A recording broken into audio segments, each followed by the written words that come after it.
ओम नमः सिद्धेभ्यः। पंच परमेष्ठी भगवान की, आचार्य श्री गुरुवर कुंद कुंद महाराज की, आचार्य श्री गुरुवर विद्यासागर महाराज की। अरे आप श्रवण परम पूज्य मुनि पुंगव श्री सुधासागर देव महाराज के, मुनि संघ के।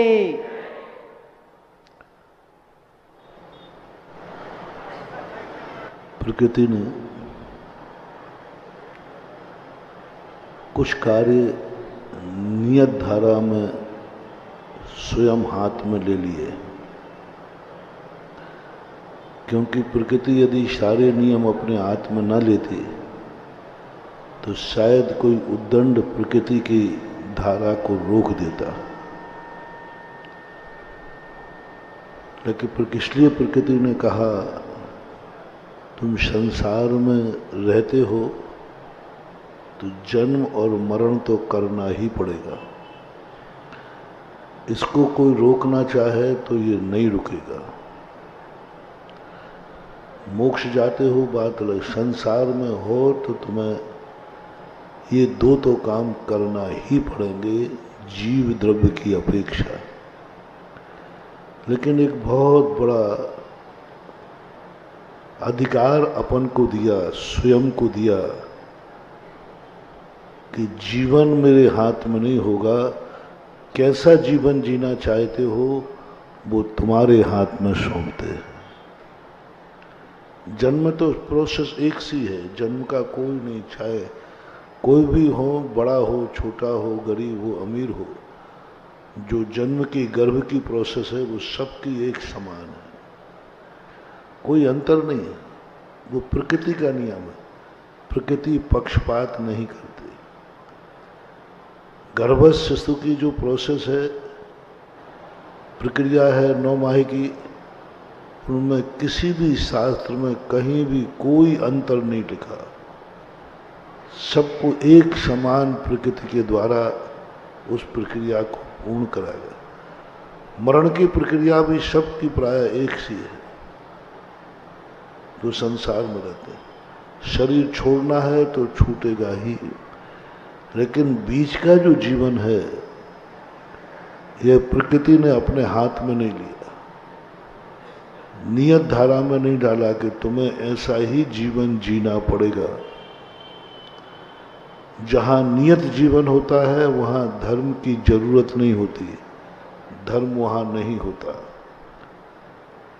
जैसे देवताओं में नियत जीवन होता है, कुछ भी उनके हाथ में नहीं है, सब कुछ नियत है। भोग भूमि में सब कुछ नियत है, नरकों में सब कुछ नियत है।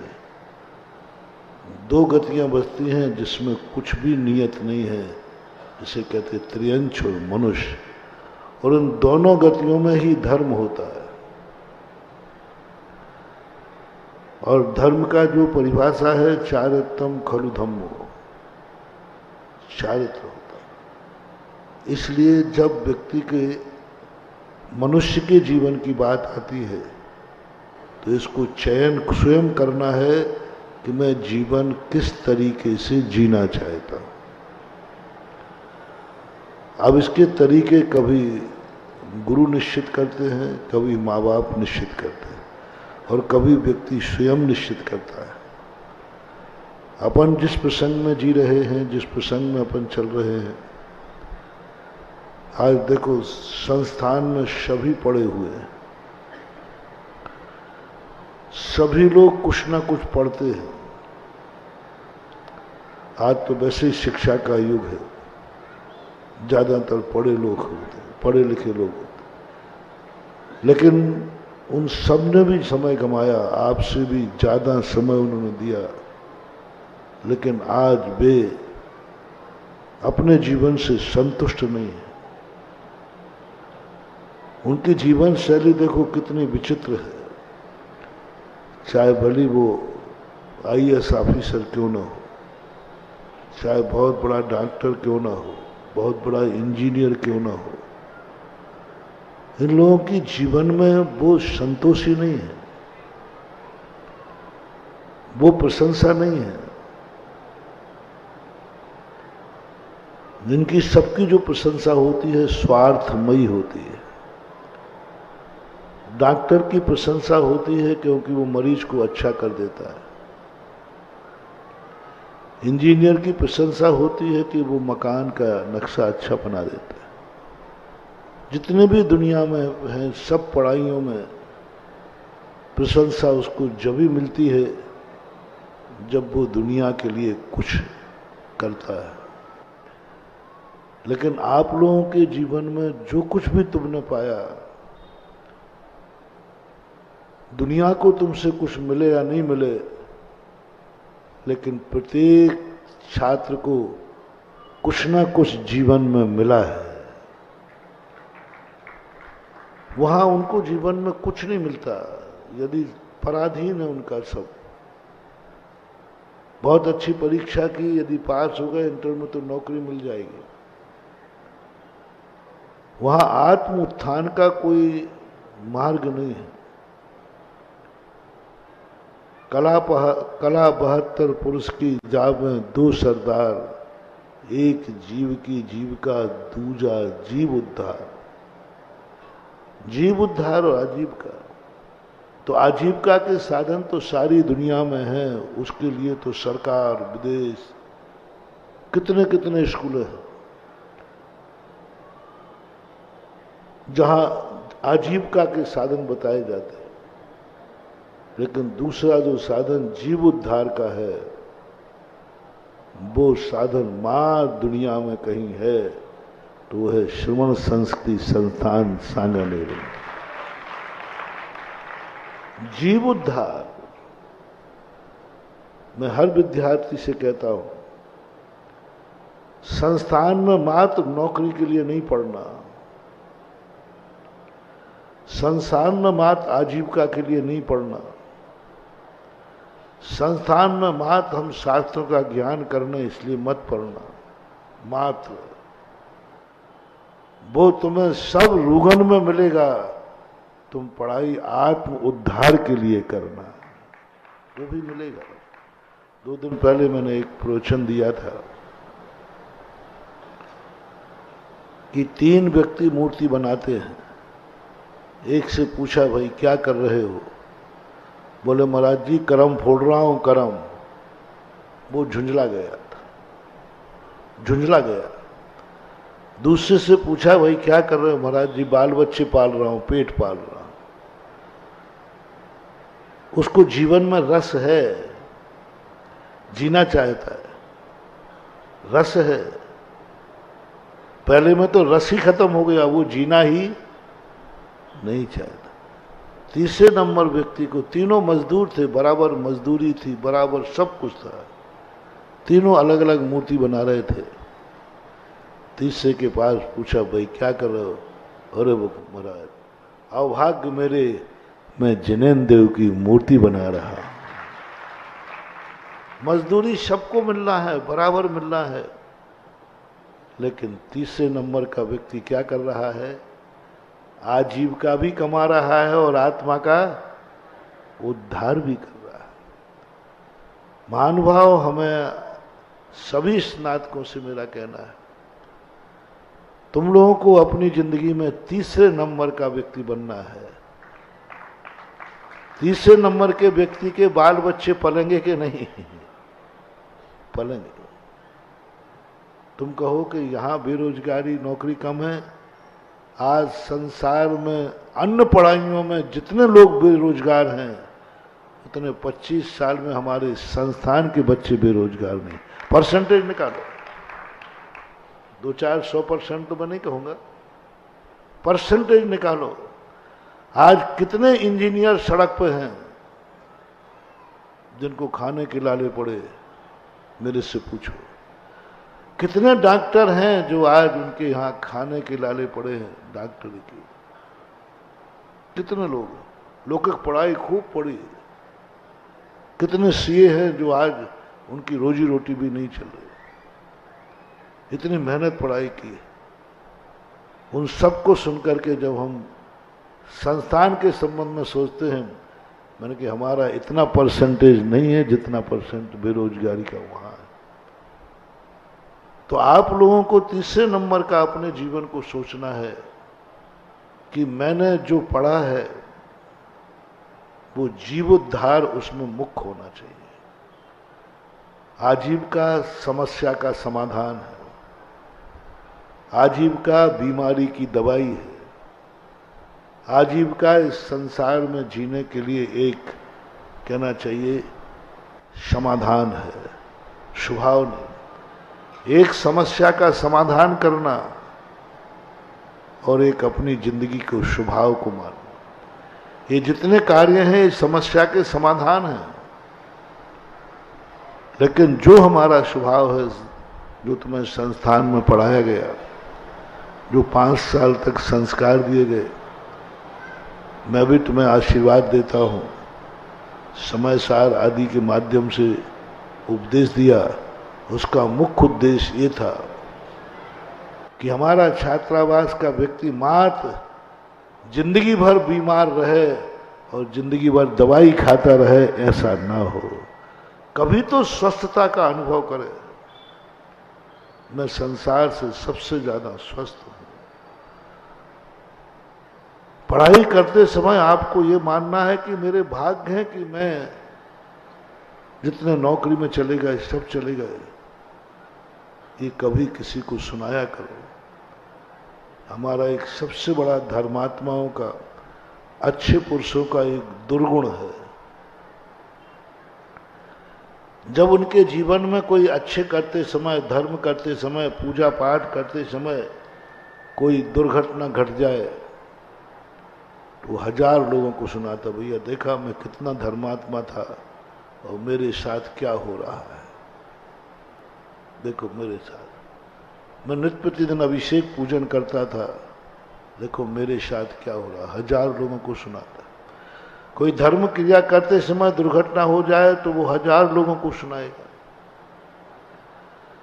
कोई संस्थान में से कोई व्यक्ति यदि बेरोजगार हो जाए, उसे कहीं नौकरी नहीं लगे, तो 1000 लोगों से कहेगा, भैया मैं, महाराज जी ने कितनी कुछ कहा लेकिन हमें कोई भी आजीविका नहीं, खूब कर।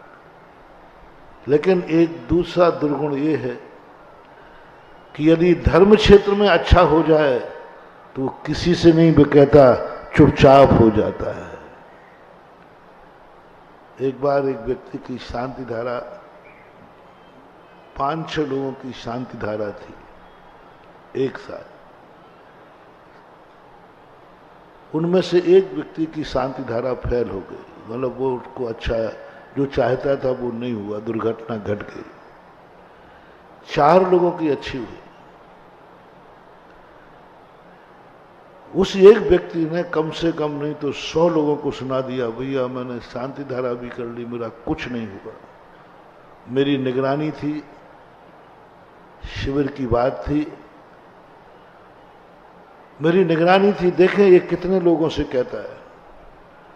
और मेरी निगरानी थी उन 4 पर जो सफल हुए थे, उन्होंने किसी एक से भी नहीं कहा कि मैं शांति धारा से सफल हो गया। सफल कितने हुए? 1 की 4। फेल कितना हुए? 1। एक ने सारी शांति धारा को बदनाम कर दिया, लेकिन 4 लोग मिलकर के भी और शांति धारा को ऊंचाइयां नहीं दे पाए। और पूज्यवर समंतभद्र महाराज ने कहा था कि तुमने जो किया है उसमें सबसे पहले ये बताओ, तुम्हें जो लाभ हुआ है, मैं ये नहीं कह रहा हूं, तुमने अपने लाभ की चर्चा, तुम्हारे लाभ से कोई दूसरा प्रभावित हुआ है कि नहीं।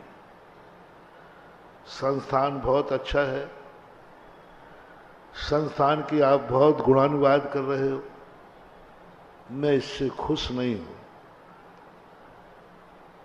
मैं खुश जब होऊंगा विद्यार्थी से, जब वो व्यक्ति कहे, महाराज मैंने संस्थान में रहकर जो आनंद पाया है, मैंने इतने लोगों को उस आनंद की चर्चा की है और मेरी बात सुनकर के इतने लोग संस्थान में एडमिशन लेने के लिए लाइन में लगे।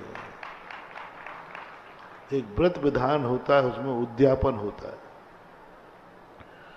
उद्यापन में कहा कि यदि रविव्रत तुमने 9 साल किए हैं और एक दिन का उद्यापन नहीं कर पाए तो वो उद्यापन माना जाता है कि दोबारा करो, 18 साल करो। मतलब कि एक दिन का इतना फल 9 साल के बराबर, क्योंकि वो प्रभावना का सवाल है। तुमने 9 साल व्रत किए, क्या तुम्हारे व्रत को देखकर किसी के व्रत का भाव हुआ तो तुम्हारा जीवन सफल है। कि तुम्हारे व्रत को देखकर तुम मंदिर आए थे, तुम्हारा मंदिर देखकर जिंदगी में किसी एक व्यक्ति ने भी नियम लिया और वो ये कहे मैं तो मंदिर नहीं आता था, इनका मंदिर देखकर मेरे भाव हुए। मैं तो अभिषेक नहीं करता था, इनको देखकर ये भाव हुए। मैं तो संस्थान में पढ़ने नहीं जाता था, लेकिन स्नातक को देख करके मेरा भाव हुआ कि मैं भी संस्थान में जाऊं। ये सबसे बड़ा कार्य तुम लोगों को करना है कि तुम्हें देख करके दूसरों का मन ललच जाए, दूसरों का मन हो जाए कि एक संसार में ऐसा स्थान भी है जहां आजीविका के साथ साथ जीव के उद्धार भी किया जाता है, जीव के उद्धार की भी चर्चा की जाती है। और ये सारा अपने हाथ में। आज इतने लोगों में 5 लोगों का सम्मान हुआ, क्या ऐसे ही चयन किए जाते हैं? कितना डिस्कशन होता है। 500 लोगों में से 5 का क्यों? और कई बार इन 5 में से ऐसे लोग भी हैं जो पूर्व स्नातक रहे हैं और इनमें सम्मान हुआ शायद बाद के भी स्नातक हों, हमें पूरा ज्ञान में नहीं है। इनमें कोई स्नातक हैं जैसे जो आज सम्मानित हुए, इनसे पुराने वाले स्नातक भी होंगे जिनका सम्मान में नाम नहीं आया होगा। हो सकते हैं क्या? है। क्यों? क्यों? इनने क्या कि शायद इन्होंने रिश्वत दी होगी किसी बनाने वाले, शायद इन्होंने कुछ ऐसा किया होगा, महाराज जी के थोड़े हाथ पैर दबा लिए होंगे। एक व्यक्ति नहीं। हमारे पास जब लिस्ट आती है तब मैं पूछता हूं कि इन्होंने क्या किया,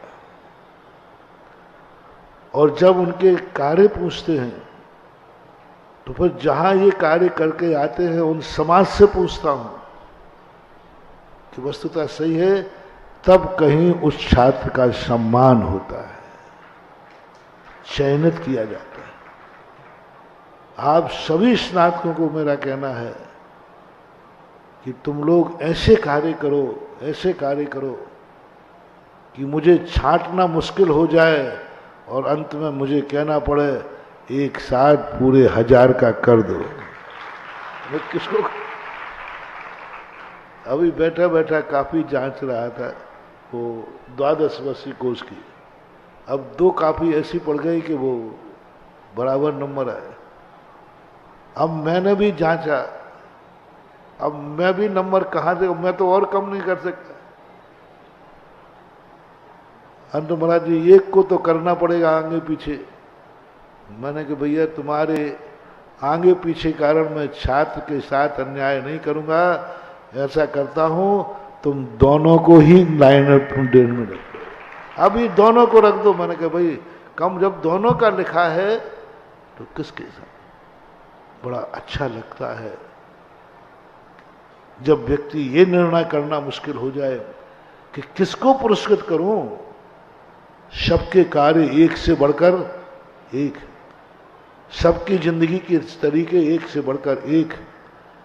जहां ये रहते हैं, जिस गांव में रहते, हम तुम्हारी प्रशंसा सुन के उतने खुश नहीं होते। जिस गांव में आप जन्मे हो, जिस गांव में आप रहे हो या आपका परिवार रहता है, उस गांव के लोग कहते महाराज जी हमारा वो गांव है जहां सांगानेर के संतान से बड़े बच्चे हमारे यहाँ रहते हैं, हम उनके पिताजी हैं। हमारा वो गांव है। बोले महाराज जब से संस्थान आया से बच्चे पढ़ के आए, हमारी पूरी समाज को बदल दिया। महाराष्ट्र की तो ऐसी ऐसी बातें सुनने में आती है, गांव के महाराष्ट्र के लोग भी आते, हमारे संघ के महाराज के लोग भी महाराष्ट्र जाते हैं। एक दो छात्र अच्छे गांव में हो जाते हैं, पूरे गांव को बदल दिया, वर्षों पुरानी मूर्ताओं को बदल दिया, वर्षों पुरानी मूर्ताओं को बदल दिया। और सारे गांव वाले अवभाग्य मान के आते हैं, महाराज जी हम तो पूर्वजों से बाप दादों से पता नहीं किस मिथ्यात्व में पड़े थे, जबकि आपका हमारे गांव का एक बेटा संस्थान में पढ़ के गया है, पूरे गांव को बदल दिया और पूरा गांव आज सम्यक क्रियाओं में आ रहा है। क्योंकि महाराष्ट्र में सबसे ज्यादा अंधकार है। अभी जब आप लोगों का प्रतिवेदन टाइप का पढ़ रहे थे पाठशालाओं के संबंध, सबसे ज्यादा पाठशालाओं खुलना चाहिए दक्षिण भारत में। जय कुमार जी ने क्या कहा था, एमपी बुंदेलखंड में सबसे ज्यादा क्या है, तो इन्होंने क्या कहा था, हम इससे ज्यादा उत्तर प्रदेश में खोल के न का भाव करते हैं। और हमारी भावना है जितनी पाठशालाएं उत्तर भारत में खुले उससे कई गुनी ज्यादा दक्षिण भारत में खुले। अज्ञानता है, बहुत अज्ञानता, जैनी है वो सब, लेकिन कुछ नहीं जानते। और दक्षिण भारत की पाठशालाओं में खोलने के लिए हम तो श्रेष्ठियों से भी कहेंगे, यदि पाठशाला में खुलती है कहीं 1500, वहां यदि पाठशाला खुल जाए तो सबसे ज्यादा विद्यार्थी वहां पढ़ेंगे, सबसे ज्यादा। क्योंकि लौकिक पढ़ाई भी ज्यादा नहीं है, उस कारण से पाठशाला में ज्यादा पढ़े। दक्षिण और महाराष्ट्र में पाठशालाएं खोलने पर ज्यादा जोर देना चाहिए, ज्यादा प्रयास करना चाहिए। यदि समाज समर्थ नहीं हो तो पाठशाला का सौजन्य, पुण्यार्जक, डोनेशन संस्थान को कहीं ना कहीं से कराना चाहिए। अभी पाठशालाओं का अधिवेशन देख करके आशा जी पांड्या वो यूं आई थी दर्शन करने, पाठशालाओं का अधिवेशन देखकर वो इतनी गदगद हुई। किसी ने कह दिया कि पाठशालाएं तो महाराज जब तक महाराज जी है चल रही हैं, अन्यथा इतना खर्च कौन करता है, 10-20 लाख रुपया खर्च होते हैं एक अधिवेशन में। उन्होंने कहा कि हमारे अपने संस्थान के शीतल जी थे, है ना, शीतल जी यही थे, उस पाठशाला में परीक्षा बोर्ड के मुख्य प्रभारी है। तो इन्होंने उनसे कहा कि भाई पांड्या जी कुछ करना चाहते हैं। तो ये 10-11 में निपटने का मामला था, 21-11 में जब मैंने कहा आए तो वो तो इशारा समझती हैं, गदगद तो हो ही रही थी। हमने शीतल जी से कहा कि ऐसा करो कि उनसे कहो, क्योंकि डायरेक्ट तो मैं बात करता नहीं हूं, कहो उनसे कि ये पाठशालाएं अमर हो जाएं, जब तक संस्थान चले पाठशालाएं चलती रहे। तो 100 कलश की राशि उन्होंने 100 कलश की राशि लगभग हमेशा के लिए उन्होंने संस्थान को अमर कर दिया, पाठशालाओं को अमर कर दिया। और भी श्रेष्ठियों को तैयार ऐसा कर सकते हैं, वो तो बहुत धर्मात्मा जीव है। हमेशा उन्होंने कमाई, महेंद्र पांड्या और आशा रानी की पांड्या की जिंदगी की कमाई कभी किसी गलत कार्य में नहीं गई। 30-40 साल से तो मैं देख रहा हूं, कमाते भले अमेरिका में थे लेकिन गमाते तो भारत में बहुत। तो ऐसे अपन को करना है। ऐसे आप लोगों के जो परिसर के जो लोग हैं, अभी शीतल जी ने कहा था ना दर्शनाचार्य साहित्य, पिछले बार जो अधिवेशन हुआ था 2-3 साल पहले, उसमें ये प्रस्ताव पास हुआ था। इनके बोलते ही मुझे याद आ गया कि हर जितने भी आचार्य होते, दर्शनाचार्य, जोशाचार्य, साहित्याचार्य, व्याकरणाचार्य, जैनाचार्य, विधानाचार्य, ये सारी क्लासें संस्थान में लगना चाहिए। तुम विद्यार्थी तैयार करो, हम मास्टर की व्यवस्था के संबंध में सोचेंगे। क्योंकि मास्टर लगाया, विद्यार्थी नहीं हुआ तो फिर क्या करोगे?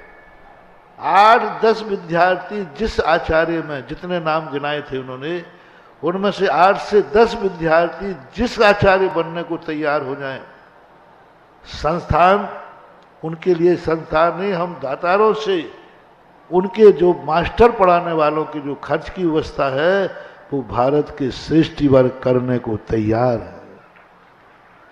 मैं बहुत बार कहता हूँ, ये संस्थान वो संस्थान है।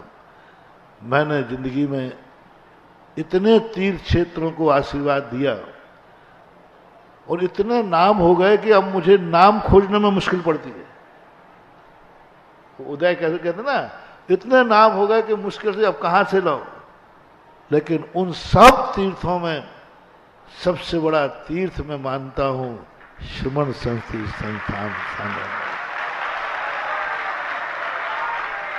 इतने तीर्थों को मैंने आशीर्वाद दिया, निर्देशन दिया, वे तीर्थ भी आज जमीन से आकाश में पहुंच रहे।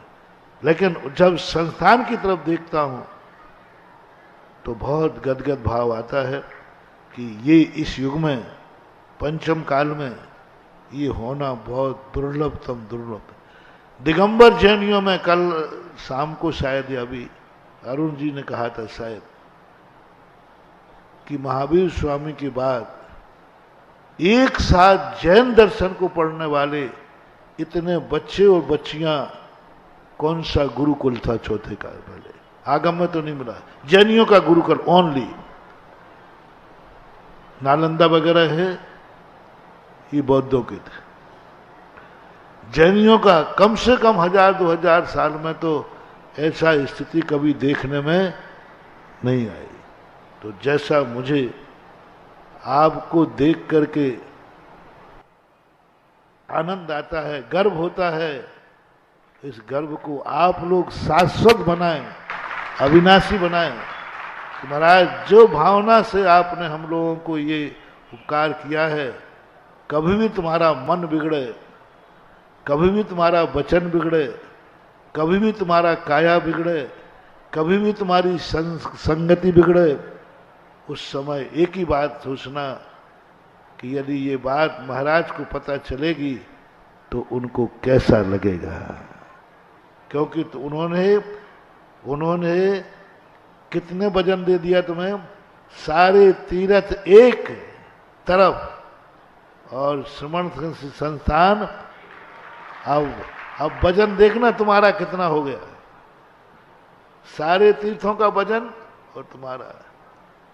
हमारे अशोक पाटनी में भी कई बार कहा, महाराज जी मैं कहीं भी दान देता हूं, करोड़ों करोड़ों दान देते,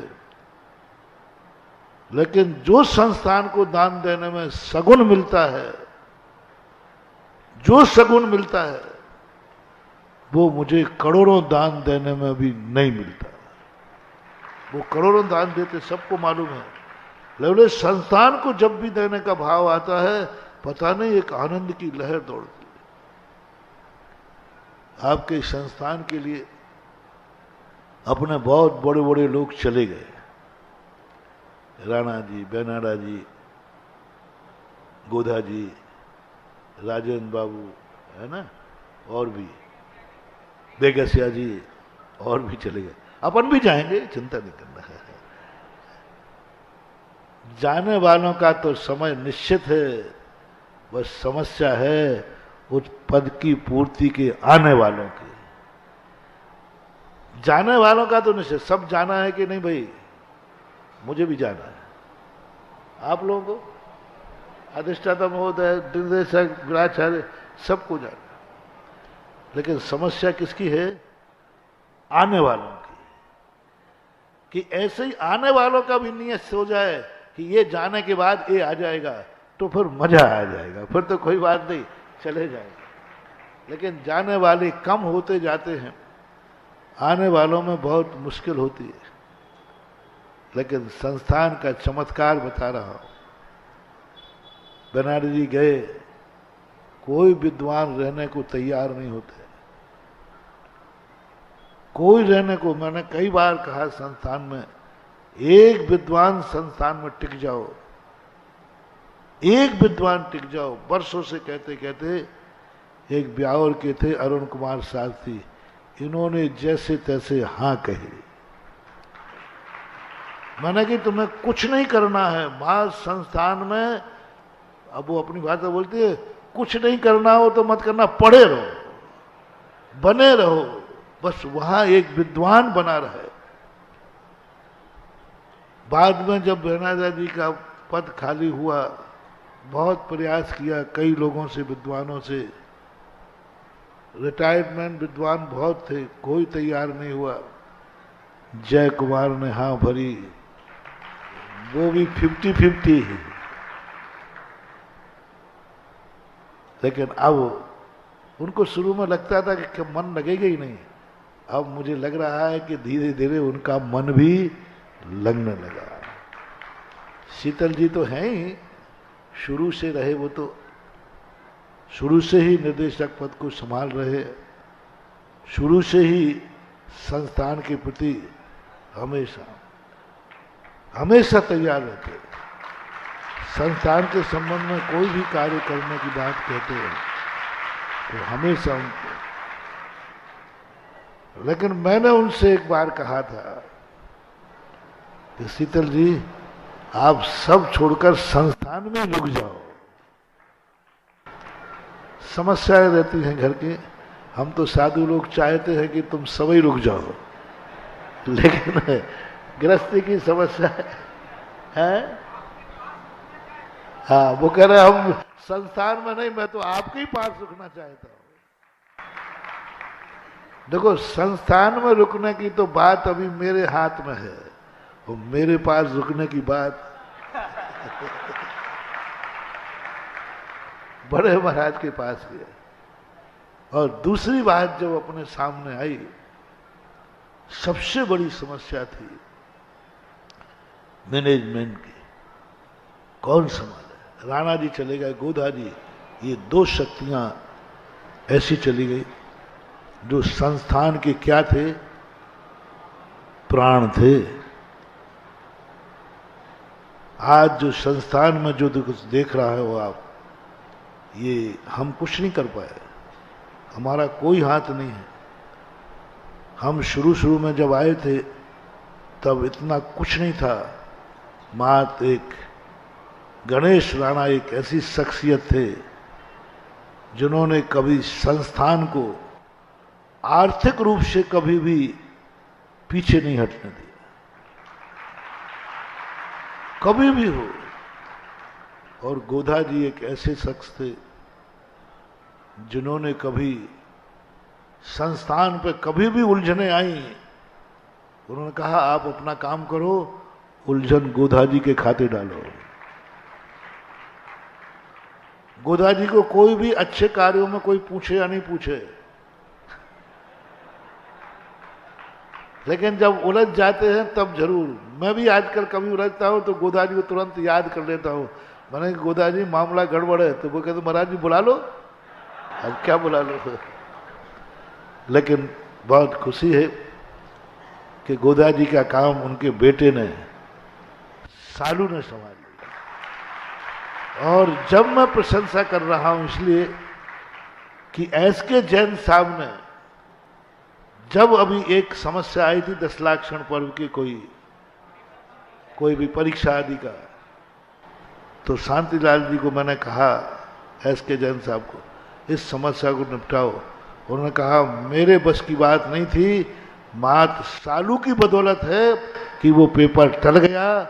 और कहा सालू बाबू अभी एक ही काम है, तुम्हें गोधा जी का स्थान लेना है, और फिर मैं कहूं समस्या मैं करूं, समस्या संस्थान हो, और सुलझाए सालू नारायण गोधा का भी। अब राणा जी आदि की पूर्ति कौन करे, कोई भारतवर्ष में नहीं दिख रहा था। जो दिख रहे थे वो बनने को तैयार नहीं। राणा जी भी समाज में नहीं थे। सन 1996 में राजमल जी बेगसिया उनको घर से पकड़ के लाए थे। समाज से दूर थे वो, राजनीति में, दुनिया में, समाज में थे, धर्म से बहुत दूर थे। ऐसा ही कोई समझ में नहीं आ रहा था। एक सुझाव मिला मुझे,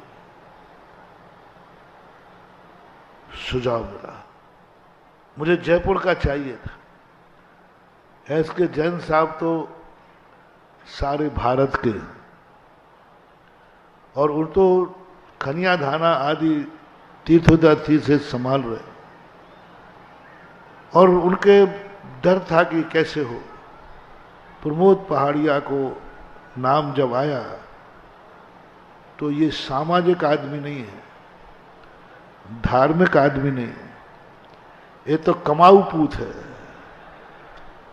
इनकी बल्दियत से हमारे भक्तों में है इनके काका और उनके पिताजी नंदकिशोर और महावीर पहाड़िया, जिन्होंने इस संस्थान को, प्रमोद बाबू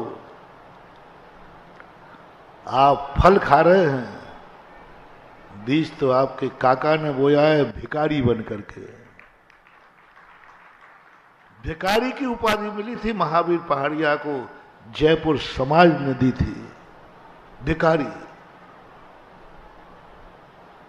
राजमल बेगसिया ने जब बताया, महाराज आज तुम जो हमेशा कहते हो कि संस्थान में, जैनियों में कोई भिखारी नहीं होता, लेकिन आज जयपुर समाज में एक भिखारी है जिसका नाम है महावीर पहाड़िया। भीख मांगी है उसने,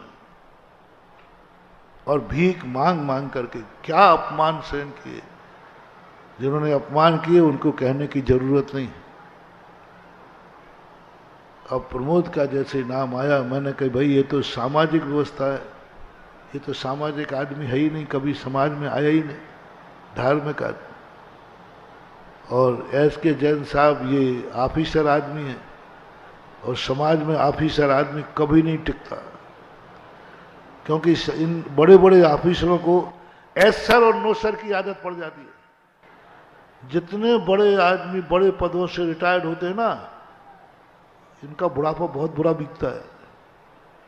पद से रिटायर्ड हो जाते तो कोई पूछता है नहीं, और इनकी आदत जिंदगी में क्या पड़ी है जी एस सर सर। अब कौन यहाँ सर कहे, समाज तो वो है कि आने वाले आदमी को सर कहना तो ठीक, उसका सरवर फोड़ देती है।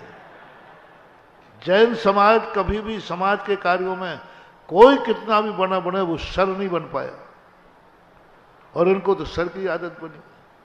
ये कैसे? लेकिन अब मुझे इस बात की खुशी है जो मैं तुम्हें सुनाना चाहता हूं। प्रमोद पहाड़िया और एस.के. जैन को भी ऐसा लगने लगा कि मैं बहुत लेट आया संस्थान में, और अवभाग्य। प्रमोद पहाड़िया का मन लगना बहुत कठिन था। कमाऊ बेटे कभी धर्म में, समाज में आना बहुत मुश्किल होता है, लेकिन अब पता चला है कि उनको संस्थान के कार्यों में बहुत रुचि है, और उनको ऐसा लग रहा है कि मेरी जिंदगी का सबसे बड़ा कार्य मुझे महाराज ने जहां जोड़ा है वह ऐसा जोड़ा है जो बेजोड़ है। ये दोनों शख्स आज संस्थान के लिए बहुत बड़ी नींव। बाकी सब लोग, उत्तम चंद जी, पाटनी वगैरह, ये तो शुरू से इनकी जितनी क्षमता है, शक्ति है, जब भी ये आते हैं कुछ ना कुछ कहने का इनका मन होता है। पता नहीं इस संस्थान को क्या करना चाहते हैं। इनका बस चले ना तो संस्थान को आकाश में रख दे में जाके उठा के। और बहुत अच्छा 25वां रजत दिवस समारोह बहुत उससे मनाया गया।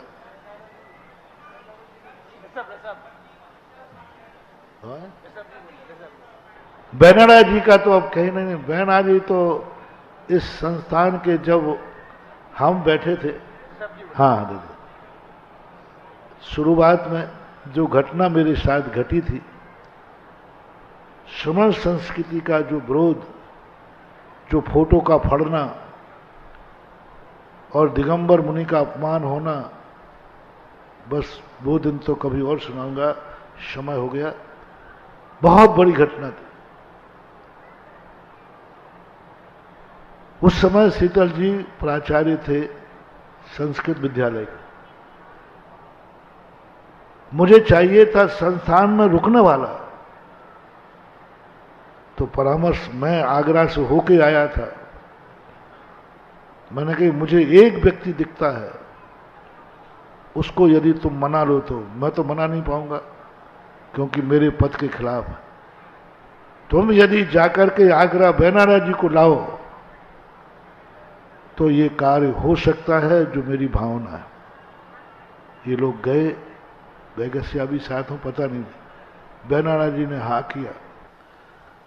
यानी इस संस्थान के मूल कर्णधार थे रतनलाल जी बेनारा, जिसने, क्योंकि हम लोगों ने बैठ करके समस्या एक ही कही, संस्थान को संभालेगा कौन, कौन रहेगा संस्थान में। वेतन भोगियों से काम होने वाला नहीं है। तब बेनारा इस संस्थान के मूल कर्णधार के रूप। और जब पहली बार बात आई थी, आप सुनो ओ अमीर संस्थान, आज तो बहुत अमीर हो गया संस्थान, बहुत अमीर, 2-4 संस्थान और चला सकता है, लेकिन इसकी गरीबी की कहानी सुनो। पहले संस्थान के खाता खोलने के लिए पैसा नहीं था और कोई देने को तैयार नहीं था। सब कहते थे कि जो पैसा देगा वो गड्ढे में जाएगा। 90% जयपुर कहता था व्यर्थ में पैसा गड्ढे में फेंकना है, व्यर्थ में फेंकना है, कोई देने को तैयार नहीं। मीटिंग की, अंत में आपके ऋषभ जी थे को वो, उन्होंने 1 लाख रुपया तुरंत निकाल के दिया। चाहिए थे 5,000। अब सोचना, 5,000 रुपया कोई देने को तैयार नहीं था और मैं मांग रहा था। मैंने, खाता खुल जाता है 1,000 दो 5,000, खाता खोलने के मैंने कही 5,000 रुपये से खाता खोल दो। किसी ने 5,000 रुपये की हानि भरी। और जब बीच में से ये खड़े हुए मीटिंग में कि 1 लाख, बस मैंने कि सगुन उठ गया। चाहा कितना, मिला कितना, बस मैंने उसी दिन सगुन उठा लिया था। ये संस्थान कभी अर्थ से कमी में नहीं आएगा, क्योंकि 5,000 की जरूरत पे 1 लाख आया है और वो सगुन आज तक चल रहा है। तो ऐसे ये संस्थान के लिए आप सब लोगों ने जो किया, कहने का अभिप्राय मेरा ये था, जीवन बनाओ। जन्म और मरण हमारे हाथ में नहीं है, जीवन अपने हाथ में है, जीवन अपने हाथ में है। हर क्षेत्र में एक कार्य करना है। मैं प्रवचनों में भी कहा करता हूं, एक कार्य करना है। जिसने तुम्हारे ऊपर उपकार किया है उसको तुम्हारे से सम्मान मिलना चाहिए। तुम पहचान बनो। माँ बाप के नाम से तुम मत पहचाने जाओ, तुम्हारे नाम से माँ बाप की पहचान हो। तुम कुछ ऐसा करो कि माँ बाप तुम्हें सम्मानित करें। गुरु के नाम से शिष्य की पहचान ना हो, कोई शिष्य ऐसा करे कि उसके नाम से उसके गुरु की पहचान हो। जैसे अपने पूज्य गुरुदेव ज्ञान सागर को कौन जानता है? ज्ञान सागर की पहचान क्या बन गए? कौन ज्ञान सागर है ना? आचार्य श्री के विद्यासागर, आचार्य श्री के गुरु। ऐसा ही तुम्हारी पहचान बनना चाहिए। बहुत बड़ी बात कह रहा हूं। संस्थान तुम्हारी पहचान ना हो, तुम संस्थान की पहचान बन जाओ। तुम्हारे नाम से संस्थान जाना जाए। संस्थान के नाम से तुम नहीं, वो तो सब जाने जाओगे। संस्थान के नाम से तो सब जानते हैं, बाप के नाम से तो बेटे का जानता है, गुरु के नाम से हर शिष्य पूजा जाता है, लेकिन तुम्हारे नाम से संस्थान जाना जाए, कौन सा संस्थान? कहां का संस्थान? अच्छा, वही संस्थान जो पंडित जी हमारे यहां प्रवचन गए करने आए थे, वही संस्थान। यानी लोगों को आपकी, मैं नहीं चाहता हूं कि तुम्हारी पहचान संस्थान से हो, आज आशीर्वाद देना चाहता हूं, तुम संस्थान की पहचान बनो, तुम संस्थान की ध्वजा बनो, तुम संस्थान का मंगल कलश बनो, संस्थान तुम्हारे नाम से जाना जाए, कि लोग तुम्हारी प्रशंसा करें, और फिर उसके बाद कार्य तुम करो, सम्मान संस्थान का हो। एक बार अपने कार्य तुम करो, तुम्हारे माँ बाप का सम्मान हो, बस जनता ये कह देवे कैसे है माँ बाप, बेटा ऐसा है, तो बाप एक शब्द कह के मरना। समय हो गया, उपसंहार करता हूं, मोटिवेशन।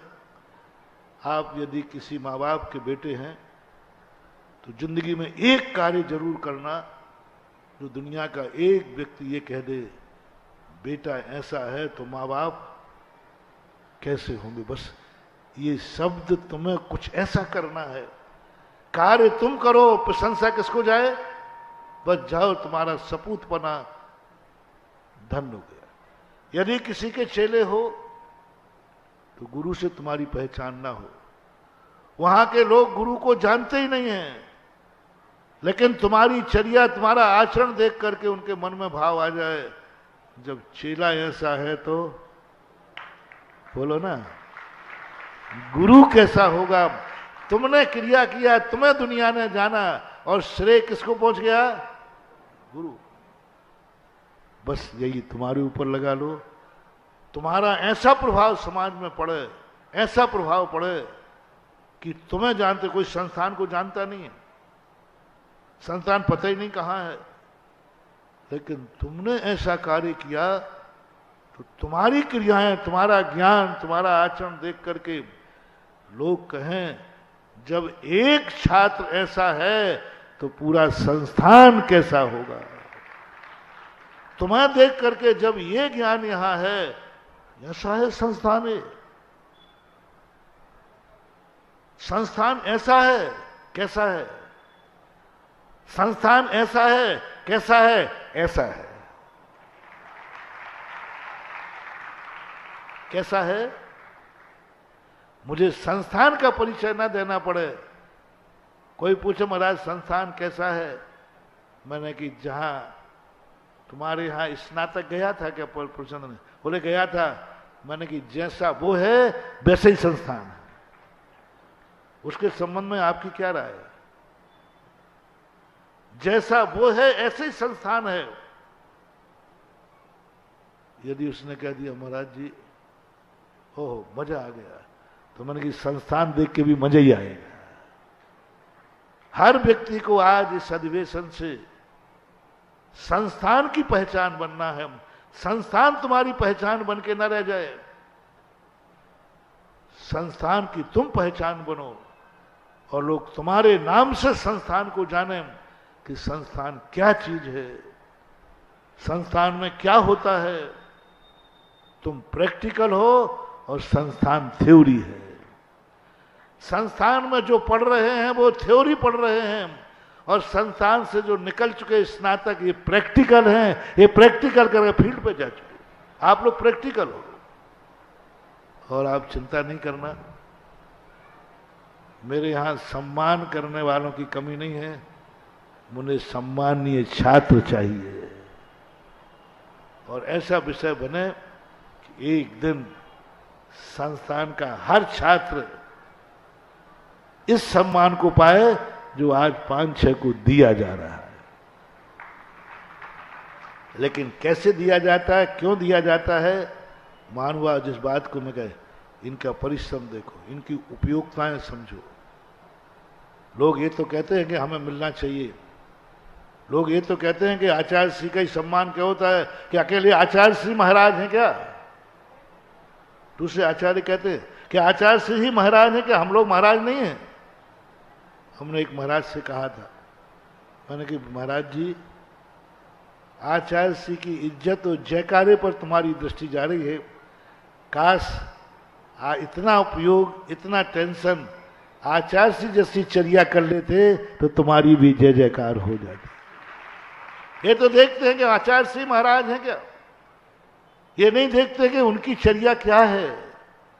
उन जैसा बनने का प्रयास करो, तुम्हारी भी जय जयकार हो जाएगी।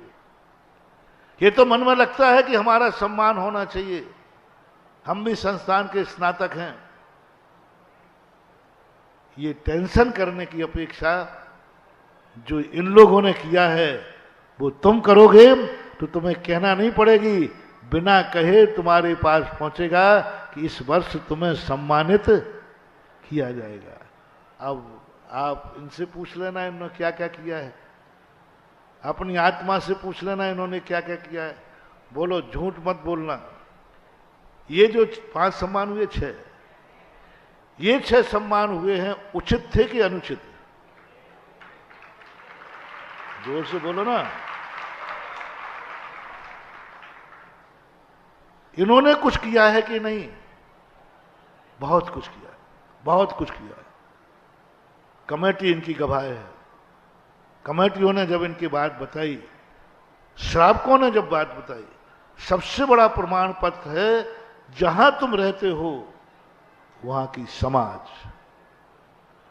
उनको जो लाभ मिला है वो लाभ का पुरस्कार है। ये संस्थान से पढ़ने का पुरस्कार नहीं है, संस्थान से तुम पढ़े हो इसका पुरस्कार नहीं है। तुम जहां रहते हो वहां के लोगों को जो तुमने लाभ दिया है, वहां के लोग जो आपको आभारी हैं, उस आभार का पुरस्कार है। तो मेरा भावना है कि हर स्नातक जहां रहता है वहां की साहब को इतना लाभ दे, इतना लाभ दे कि उसका लाभ की हवा यहां तक आ जाए। समय आपका हो गया। महावीर भगवान की